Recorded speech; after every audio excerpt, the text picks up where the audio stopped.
സ്വേച്ഛാധിപത്യ ഭരണം നടത്തുന്ന ഡാനിയൽ ഓർട്ടഗയുടെ നേതൃത്വത്തിലുള്ള നിക്കരാഗ്വൻ ഭരണകൂടത്തിന്റെ സ്ഥിരം വിമർശകനായിരുന്നു മതകൽപ്പ രൂപതാ മെത്രാൻ മോൺസിഞ്ഞോർ റൊളാൻഡോ ആൽവരസ്. പ്രത്യേകിച്ചും നിക്കരാഗ്വയിലെ കത്തോലിക്ക സഭയ്ക്കും സഭാസ്ഥാപനങ്ങൾക്കും നേരെ ഭരണകൂടം അഴിച്ചുവിടുന്ന അതിക്രമങ്ങൾക്കും അടിച്ചമർത്തൽ നയങ്ങൾക്കുമെതിരെ മോൺസിഞ്ഞോർ റൊളാൻഡോ ആൽവരസ് ശബ്ദമുയർത്തുകയും ശക്തമായി പ്രതികരിക്കുകയും ചെയ്തിട്ടുണ്ട്. തൽഫലമായി രാജ്യദ്രോഹ കുറ്റം ആരോപിച്ച് മോൺസിഞ്ഞോർ ആൽവരസിനെ നാടുകടത്താൻ ഭരണകൂടം ശ്രമിക്കുകയും എന്നാൽ അതിന് അദ്ദേഹം വഴങ്ങാതിരുന്നതിനാൽ 26 വർഷത്തെ തടവ് ശിക്ഷ വിധിക്കുകയും ജയിലിൽ അടയ്ക്കുകയുമായിരുന്നു.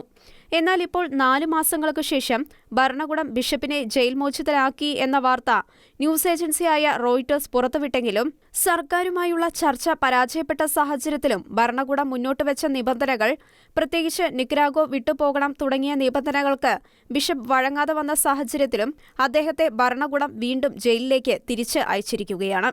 ബിഷപ്പിനെ അമേരിക്കയിലേക്ക് അയക്കുമോ എന്ന കാര്യത്തിലും തടവിലാക്കപ്പെട്ട മറ്റു വൈദികരുടെ മോചനത്തെക്കുറിച്ചും സർക്കാരുമായി സഭാധികാരികൾ നടത്തിയ ചർച്ചകൾ പരാജയപ്പെട്ട സാഹചര്യത്തിലാണ് അദ്ദേഹം വീണ്ടും ജയിലിലടയ്ക്കപ്പെട്ടത് എന്ന് പ്രാദേശിക വാർത്താ ഏജൻസിയായ കോൺഫിഡൻഷ്യൽ റിപ്പോർട്ട് ചെയ്തു. ജൂലൈ 3 ബിഷപ്പ് റൊളാൻഡോ ആൽവരസിന് ജയിലിൽ നിന്ന് മാറ്റിയിരുന്നു. തലസ്ഥാനത്തെ സഭാ കെട്ടിടത്തിൽ അദ്ദേഹമുണ്ടെന്നും സർക്കാരും രാജ്യത്തെ കത്തോലിക്ക ബിഷപ്പുമാരും തമ്മിലുള്ള ചർച്ചകൾ നടക്കുകയാണെന്നും നയതന്ത്ര വൃത്തങ്ങൾ വെളിപ്പെടുത്തിയിരുന്നു. ബിഷപ്പിനെ രാജ്യത്തുനിന്ന് പുറത്താക്കുന്നത് ഉൾപ്പെടെയുള്ള കാര്യങ്ങൾ ചിന്തിക്കുന്നുണ്ടെന്നും അതിന് അദ്ദേഹം വിസമ്മതിച്ചാൽ വീണ്ടും ജയിലിലടയ്ക്കപ്പെടാനുള്ള സാധ്യതയുണ്ടെന്നും പേര് വെളിപ്പെടുത്താത്ത നയതന്ത്ര പ്രതിനിധി പറഞ്ഞിരുന്നു. അതേസമയം മോൺസിഞ്ഞോർ ആൽവരസ് ഒരു കാരണവശാലും നിക്കരാഗ്വ വിടില്ലെന്നും നിക്കരാഗ്വ വിടണമെന്ന് മാർപ്പാപ്പ കൽപ്പിച്ചാലല്ലാതെ അത്തരമൊരു തീരുമാനം എടുക്കില്ലെന്നും മനാഗ്വ രൂപതാ സഹായ മെത്രാൻ മോൺസിഞ്ഞോർ സിൽവിയോ ബേസ് വ്യക്തമാക്കി. ഇന്റർനാഷണൽ ഡെസ്ക്, ഷിക്കന ന്യൂസ്.